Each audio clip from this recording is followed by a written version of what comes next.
महोदय, मेरा स्थगन राजस्थान में रोजगार की स्थिति को लेके है।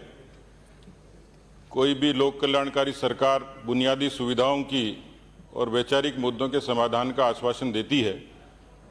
इस सरकार को 35 महीने हो गए और जब इस सरकार ने, कांग्रेस पार्टी ने 2018 में एक जन घोषणा पत्र जारी किया था, उस जन घोषणा पत्र में राजस्थान के बेरोजगार नौजवानों को ये भरोसा दिलाया था कि यदि हम सत्ता में आएंगे, रोजगार भी देंगे और रोजगार नहीं दे पाए तो बेरोजगारी भत्ता देंगे।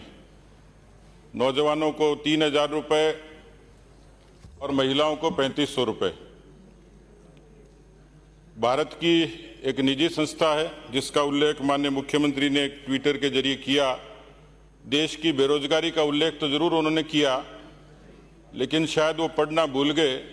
Centre for monitoring of Indian economy CMI संस्था ने उद्धृत किया है कि इस समय देश में सर्वाधिक बेरोजगारी किसी प्रदेश में है, 27.6, तो वो प्रदेश राजस्थान है।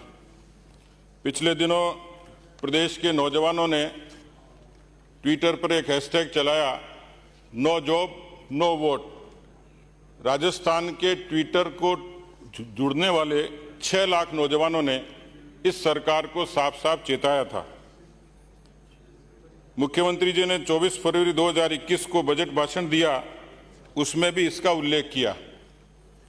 राज्यपाल महोदय के जब अभिभाषण हुआ और उस अभिभाषण के दौरान भी 24 जनवरी 2020 को उनके बिंदु संख्या 86 में राज्यपाल महोदय के अभिभाषण में उनके मुख से ही कहलाया कि राज्य सरकार ने सरकारी क्षेत्र में 31,513 पदों पर नौजवानों को नियुक्तियां दी हैं। 28,601 पदों के परिणाम जारी हो चुके हैं। कुल मिलाकर 60,114 पदों की नियुक्ति दी गई है, जबकि ये सारी भर्तियां पिछली भारतीय जनता पार्टी के सरकार के समय निकाली गई थी और उसी समय इन नियुक्तियों की प्रक्रिया शुरू हुई थी। महामहिम राज्यपाल महोदय ने 10 फरवरी 2021 को अभिभाषण के बिंदु संख्या 93 पे कहा कि विगत 2 वर्षों में 81,893 नौजवानों को सरकारी नौकरी दी जा चुकी है। तो कुल मिलाकर इन 2 वर्षों में 21,779 पदों पर ही नियुक्ति दी गई है। बाकी जो सारी पोस्टिंग दी गई वो बीजेपी के शासनकाल में दी गई।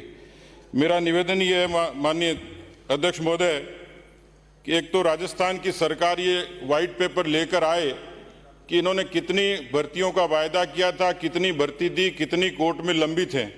दूसरा, अभी तक बेरोजगारों के बारे में राजस्थान की सरकार कोई अधिकृत आंकड़ा नहीं दे पाई। जब भी प्रश्न पूछा गया तो उसमें अलग अलग आंकड़े दिए गए, लेकिन इस एक सवाल के जवाब में बेरोजगारी भत्ते का जब सवाल पूछा गया तो उसमें 4,56,000 ऐसे रजिस्टर्ड बेरोजगार भत्ते के लिए योग्य पाए गए बताया गया, लेकिन भत्ता दिया गया सिर्फ 2 लाख लोगों को। इसका जवाब सरकार के पास नहीं है कि बाकी जो 2,56,000 लोग हैं उनको भत्ता कब मिलेगा, कैसे मिलेगा, उनको वंचित क्यों किया गया। ये 3 बजट में कुल मिलाकर 1,78,181 भर्तियों की बात की गई और इसका पूरा संकलन करें तो 40,000 भर्तियां ही अभी तक प्रारंभ हो पाई हैं। आपने खुद ने उस जन घोषणा पत्र में कहा था कि हम सत्ता में आएंगे तो 2.5 लाख संविदा कर्मियों को कैडर बनाएंगे और उसके बाद उनको नियमित करने की प्रक्रिया शुरू करेंगे, लेकिन आज तक उसमें अभी तक उन संविदा कर्मियों को कोई ठोस जवाब मिला नहीं। मैं निवेदन करना चाह रहा हूं कि आपने जो रजिस्टर्ड बेरोजगार बताए उसमें 15,03,834 ये बेरोजगारी की संख्या राजस्थान की सरकार ने बताई है।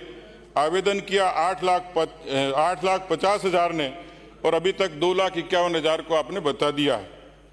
आपने कोरोना के कालखंड में बड़े बड़े सब्जबाज दिखाए और ये कहा कि राजस्थान की सरकार प्रबंधन भी अच्छा कर रही है।